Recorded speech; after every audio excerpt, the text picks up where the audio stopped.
মে দিবস জিন্দাবাদ, শ্রমিক ঐক্য জিন্দাবাদ।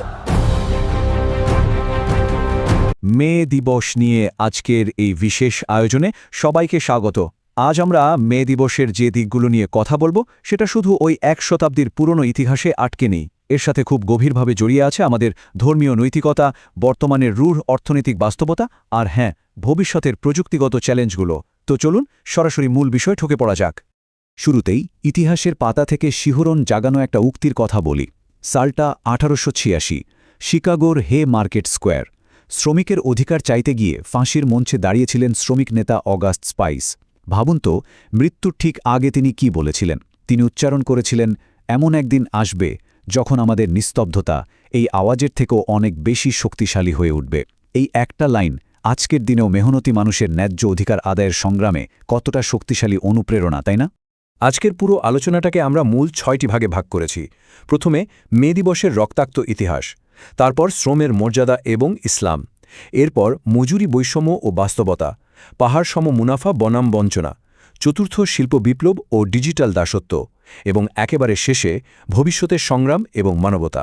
১ নম্বর পর্ব, মে দিবসের রক্তাক্ত ইতিহাস বা ১৮৮৬ সালের শিকাগো হে মার্কেট ট্র্যাজেডি। ১৮৮৬ সালের ৪ মে দৈনিক ৮ ঘণ্টা কাজের দাবিতে জড়ো হওয়া হাজার হাজার শ্রমিকের ওপর নেমে এসেছিল পুলিশের নির্মমতা আর প্রহসনের বিচার। কিন্তু জানেন তো, সেই রক্তক্ষয়ী সংগ্রাম শুধু রাস্তাতেই সীমাবদ্ধ থাকেনি। পরবর্তীতে এটা বিশ্বব্যাপী এক বিশাল সাংস্কৃতিক আন্দোলনের রূপ নেয়। পিট সিগার বা জো হিলের মতো শিল্পীদের গানে এই সংগ্রাম অমর হয়ে আছে। আমাদের বাংলা সাহিত্যেই বা এর প্রভাব কম কিসে?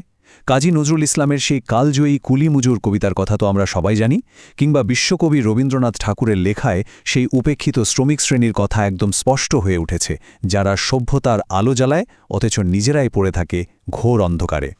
এবার আসি ২ নম্বর পর্বে, শ্রমের মর্যাদা এবং ইসলাম। এটি মূলত একটি সর্বজনীন নৈতিক দিক নির্দেশনা।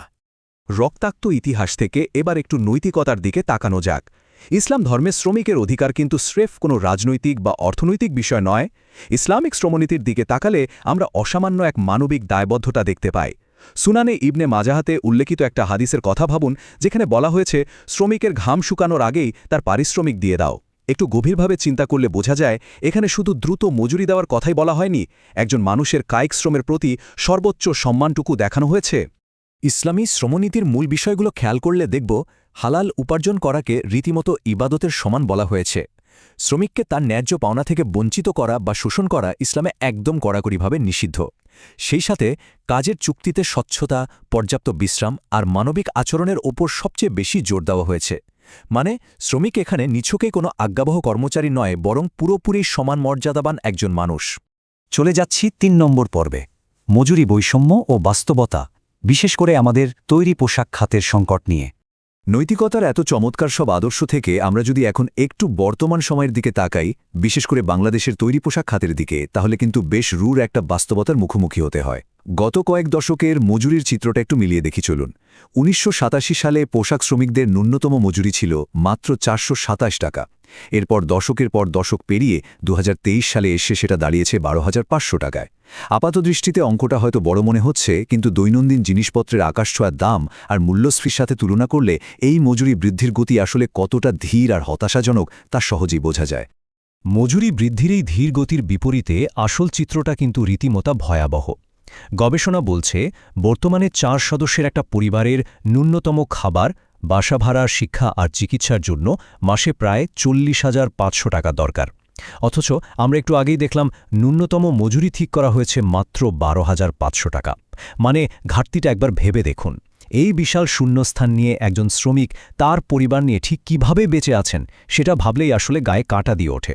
এবার ৪ নম্বর পর্ব, পাহাড়সম মুনাফা বনাম বঞ্চনা।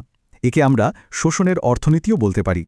একদিকে শ্রমিকরা ন্যূনতম জীবন বাঁচাতে আক্ষরিক অর্থে সংগ্রাম করছেন, আর অন্যদিকে এই শিল্পের আড়ালে কি পরিমাণ মুনাফা তৈরি হচ্ছে জানেন?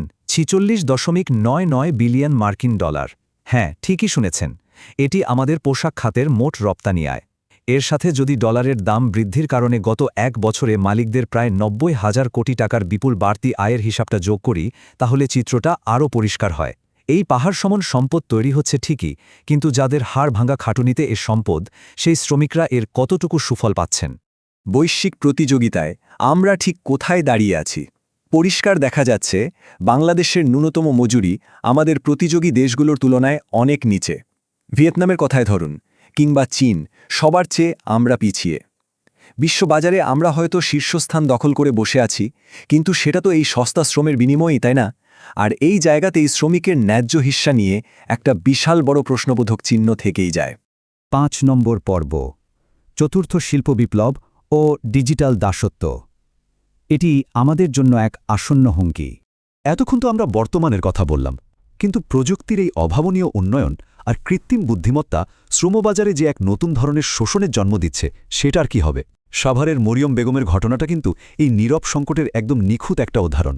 টানা 20 বছর ধরে অত্যন্ত দক্ষতার সাথে সেলাই মেশিনে কাজ করেছেন তিনি, কিন্তু হঠাৎ করেই একদিন কারখানায় একটা স্বয়ংক্রিয় রোবোটিক হাত বা রোবোটিক সুইং আর্ম বসানো হলো, আর ব্যাস, তার কাজটা কেড়ে নেওয়া হলো। অটোমেশন বা এই স্বয়ংক্রিয় যন্ত্রপাতির কারণে আজ মরিয়ম বেগমের মতো লাখো শ্রমিকের অস্তিত্ব রীতিমতো হুমকির মুখে। বিষয়টা একটু অন্যভাবে চিন্তা করি চলুন। 19 শতকের কারখানায় অন্তত একজন দৃশ্যমান মালিক ছিলেন, কায়িক শ্রম ছিল, আর ছিল একটা নির্দিষ্ট শিফট। কিন্তু আজকের 21 শতকের গিগ অর্থনীতিতে, মানে এই ধরুন রাইড শেয়ারিং বা ফুড ডেলিভারির মতো কাজগুলোতে, মালিককে একটা অদৃশ্য অ্যালগরিদম। আপাতদৃষ্টিতে এটাকে স্বাধীন পেশা মনে হলেও সত্যি বলতে এখানে নির্দিষ্ট কোনো কর্মঘণ্টা নেই কোনো সামাজিক নিরাপত্তাও। এটা যেন প্রযুক্তি নির্ভর 24 ঘণ্টার এক অদৃশ্য ডিজিটাল দাসত্ব। এবং সবশেষে 6 নম্বর পর্ব, ভবিষ্যতের সংগ্রাম এবং মানবতা। আমরা খুঁজব একটি মানবিক পথের দিশা। ইতিহাস থেকে শুরু করে ভবিষ্যতের প্রযুক্তিগত সংকট সব মিলে আমরা এখন সত্যি এক কঠিন সন্ধিক্ষণে দাঁড়িয়ে আছি। যন্ত্র আসুক, সভ্যতা এগোতে থাকুক, তাতে কোনো বাধা নেই, কিন্তু প্রযুক্তিকে মানুষের বিকল্প হিসেবে নয়, বরং মানুষের কল্যাণে ব্যবহার করার উপায় আমাদের বের করতেই হবে। ভবিষ্যতের এই শ্রমবাজারকে সুরক্ষিত রাখতে কয়েকটা সুনির্দিষ্ট পদক্ষেপ নেওয়া এখন একেবারেই অপরিহার্য।